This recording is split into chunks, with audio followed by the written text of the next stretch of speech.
and thank you for joining me. Today I'm speaking to Chris Kyriacou, who's from sportswear brand Soma Sportswear. Chris contacted me in 2019 looking for help to find manufacturers that could make his very unique athleisure wear. So he's going to talk us through step by step what that process was, going from totally from scratch, not coming from a background knowing anything about textiles, and how I worked with him to find the right factories, what that whole process was and how long it actually took him.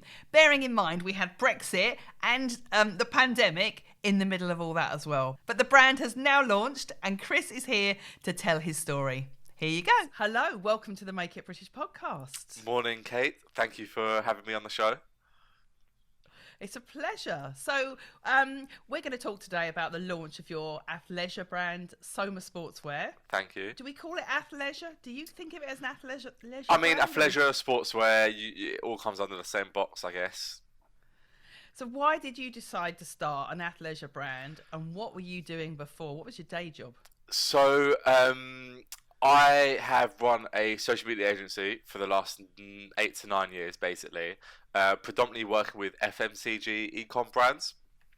And then so we'd work with a real mix of businesses ranging from health and leisure to luxury retail, all the way through to more product or food-based brands, basically anything to do. Yeah, because I'm thinking people probably listening to this, some people might not know what FMCG stands for. Fast-moving consumer goods, basically. So anything that moves quick, that people buy quickly, and supermarket stuff, basically. Yeah, but also sort of very standard consumer goods like clothes or food or electronics potentially. So it's quite a wide range of products, basically, but specifically e-com brands that focus on FMCG. So the last sort of 8 to 9 years, I've really worked with a real mix of brands from startups through to market leaders. So I've learned so many challenging issues and problems that we've encountered over the years in terms of what startups deal with, or even what market leaders deal with, from both a marketing side of things and just from a business side of things as well. And then back in 2019, I had the idea to sort of create more of a sustainable sportswear brand. The reason being is at the time there was all these sort of emerging sportswear athleisure brands that didn't really stand for anything.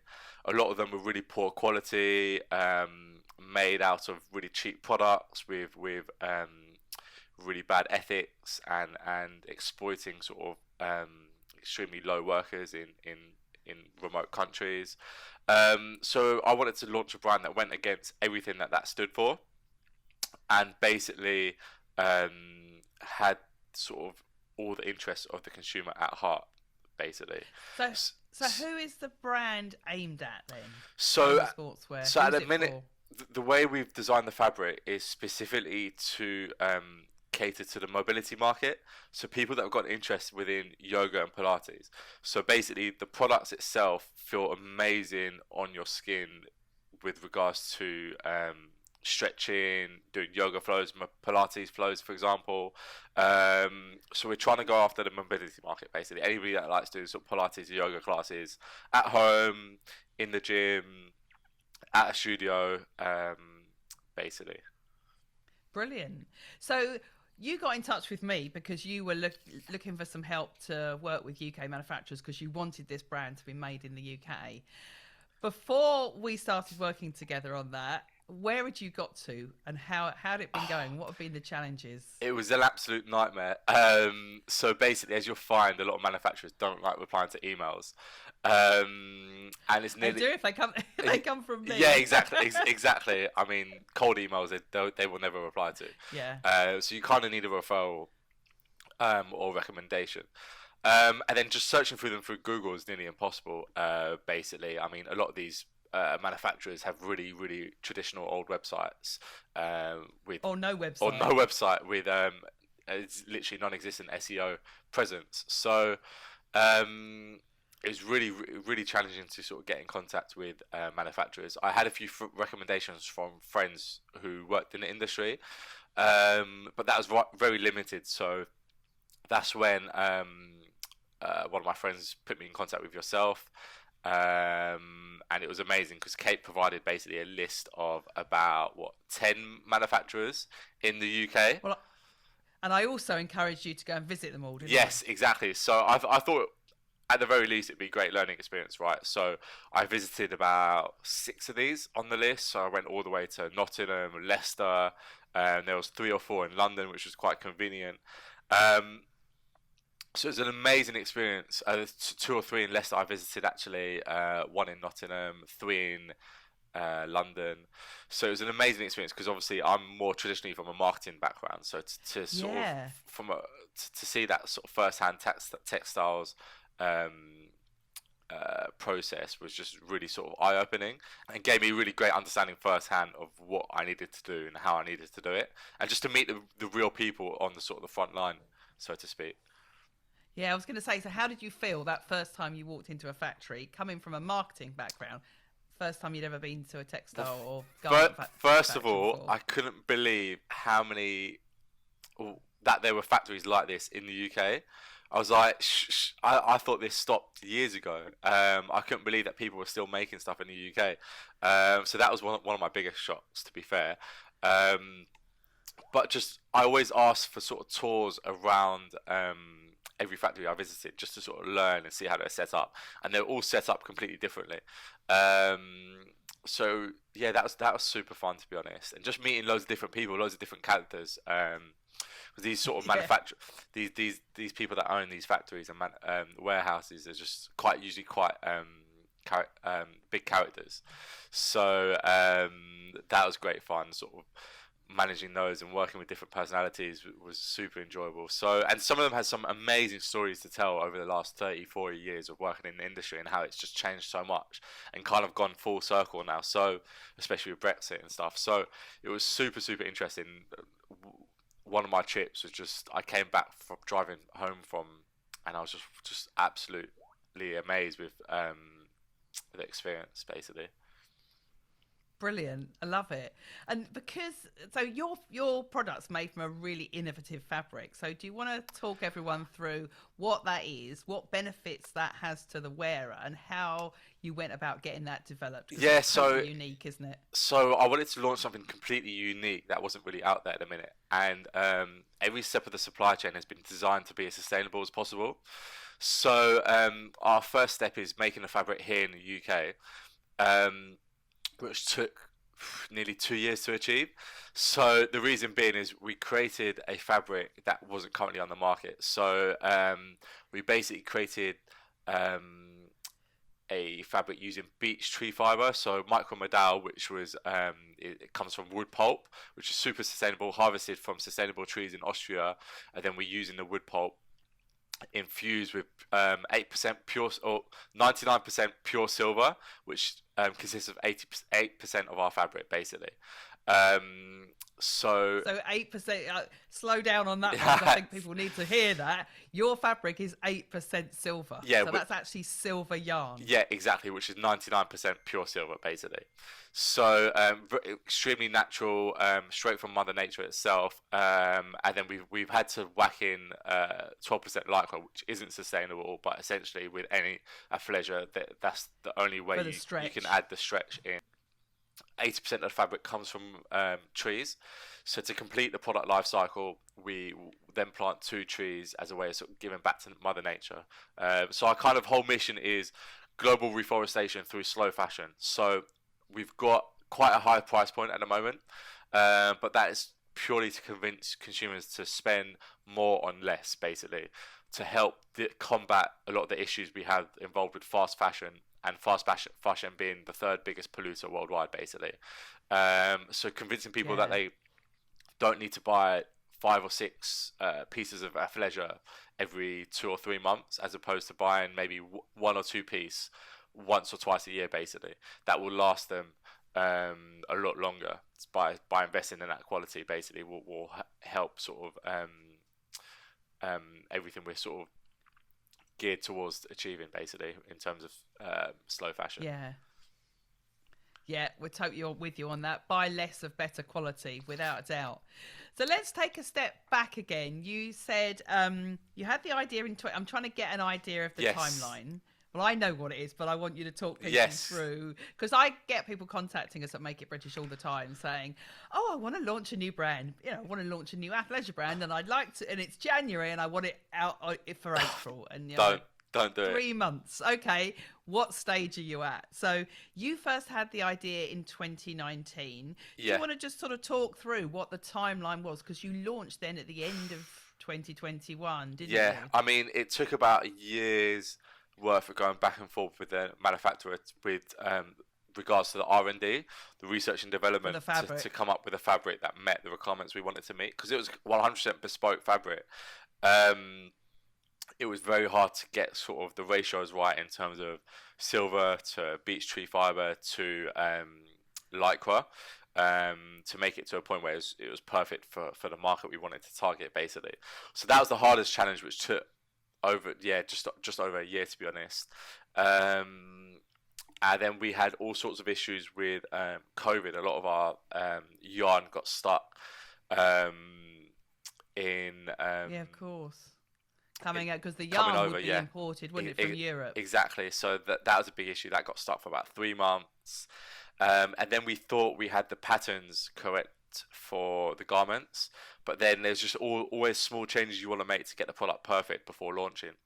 So that took another eight months. And then the factory had a lot of issues with other clients, which sort of really impacted the speed of our supply chain. So basically, everything that could have gone wrong did go wrong, which has been the reason why it's taken so long.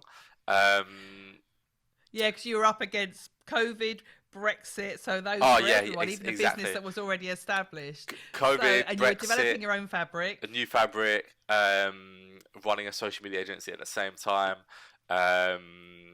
investors pulling out, everything possible, basically. Is there any tips you would give someone if they were thinking of launching an athleisure brand, for instance? Yeah. What would you advise to them to do if they came to you and said, right, I want to launch a brand in 3 months' time? Firstly, how long would you tell them to that would actually take them? I would recommend, my first recommendation would be to make sure you create something 100% bespoke. Otherwise, it's not really going to be worth it because there's just so much competition out there. So it'd be come up with something innovative and unique to who you're trying to target and the type of brand you want to create, basically. So that'd be the first and foremost step. And then once they've done that, then I think it's important to then take into consideration how long it will make and then the pros and cons involved with the costs involved with that, the length and time for that. So I think there's just so many variables involved. Every case would have to be very sort of case by case basis. I agree with you. It is a case by. It is a bit of a how long is a piece of string question. So I wasn't really as a trick question to you, but I think what you've just basically answered there is it's difficult to answer how long it will take because it depends on so many variables. Exactly, and you probably get asked this question about 100 times, right? So I wanted to ask you and see what you said, having been through it over the last 2 years. I mean, if you're doing it on it, it's very, very hard if you do it on your own. So I would recommend partnering with the right people, giving yourself a good foundation to start off before sort of really venturing into the unknown, which was the case for me. So you launched at the end of when did you launch in 2021? And talk me through the process of the actual launch from a marketeer's perspective. So because our investor pulled out, our budget just completely depleted, basically. We launched in December 2021, so basically December just gone, was when the website was fully functional, with our first batch, basically. We launched with 5 styles, so we liked across 3 different colours, so we wanted to keep it quite simple and straightforward, but going back to your original question, I think one recommendation would be to just focus on just 1 or 2 styles and not get too carried away with more than that. Just focus on doing those correctly, as opposed to 5 styles, which I think at the time I thought wasn't a lot, but I think thinking about it now is quite a lot, really. I think I did try and say to you, Chris, just keep Yeah, it simple. the thing is, they're very similar styles. They're just slight variations. So we got sort of the long sleeve top and then a short sleeve top. So it's a very similar pattern. And then for the women's shorts and leggings, it's basically the leggings, but then a version where it's cut off just above the knee as well. So that's essentially 2 styles, but then essentially you're using one pattern that's just been slightly edited, basically. And then we have obviously the sports bra, and then men's performance shorts. So it's kind of very much like a base layer. This is sort of one that I'm wearing now. So it's basically very good for sort of winter in terms of sort of wearing it underneath a t-shirt or jumper, etc., or sort of longer shorts, basically. So it just feels amazing on the skin because it's 5 times softer than I was going to say, cotton. Yes. Yeah, the benefits of the silver in the fabric. What are the benefits of the silver in the fabric? So having silver in anything helps from an antibacterial and anti-odor side of things. So technically, the more you sweat, the less bad it will smell in comparison to other fabrics like polyester or nylon, etc., or cotton. So the benefits of silver aren't really unparalleled compared to any other sort of fiber that's out there, and it's really underutilized because it's just such an expensive yarn, basically. And we've put in more in our clothing than any other sort of fabric that we've come across in the world, basically.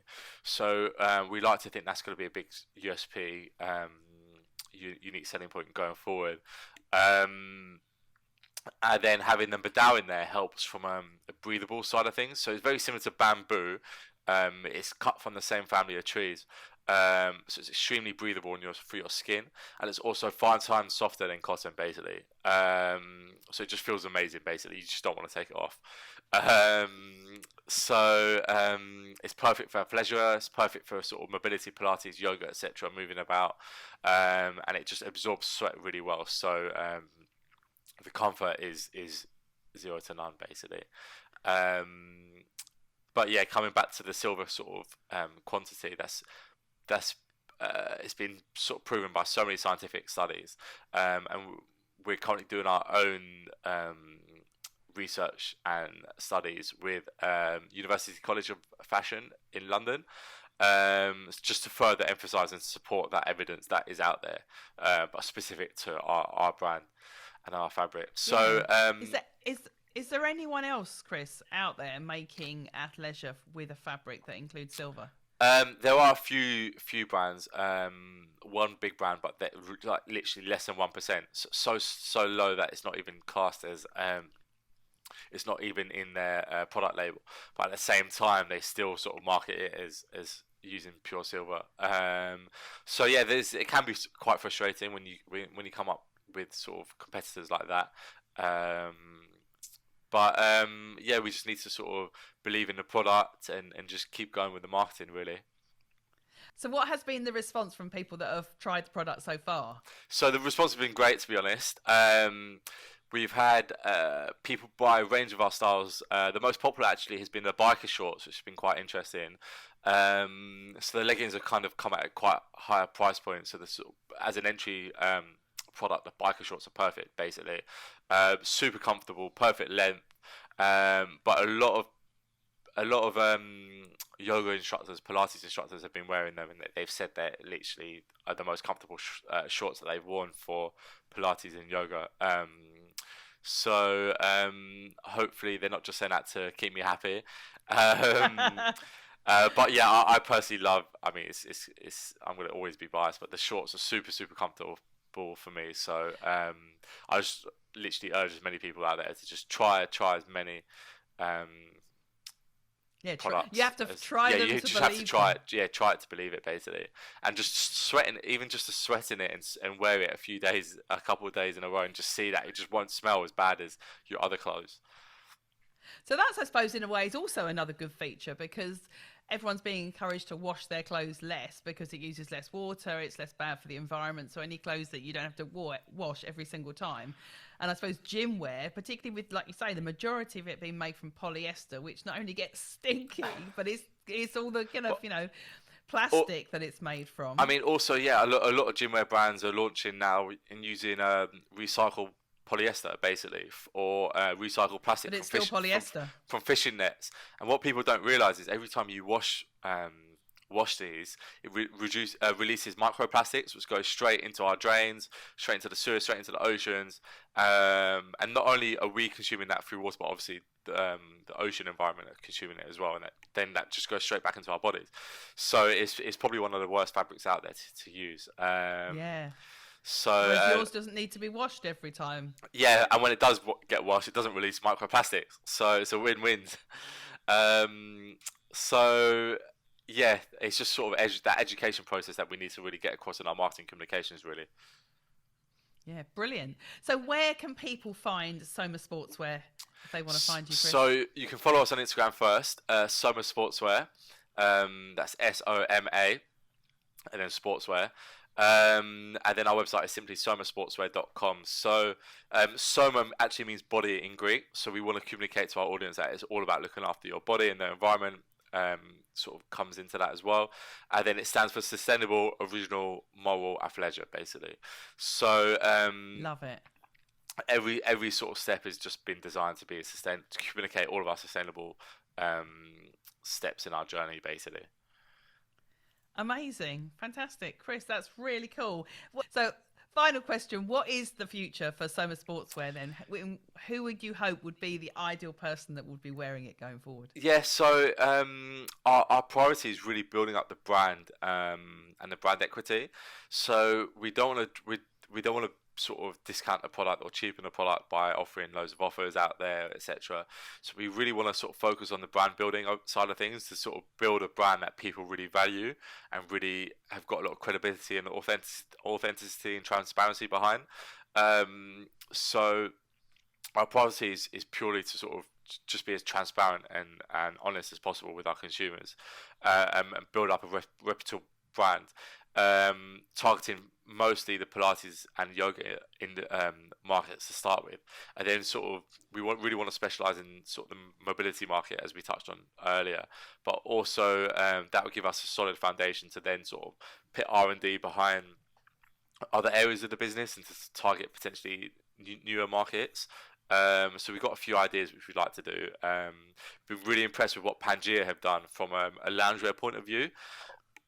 So our aim and target is to really be kind of a athleisure alternative to Pangea, basically. Brilliant. But I like to think we're more sustainable. You're more sustainable. Yeah, exactly. Fantastic. So it's somasportswear.com. Perfect. Exactly. And any questions?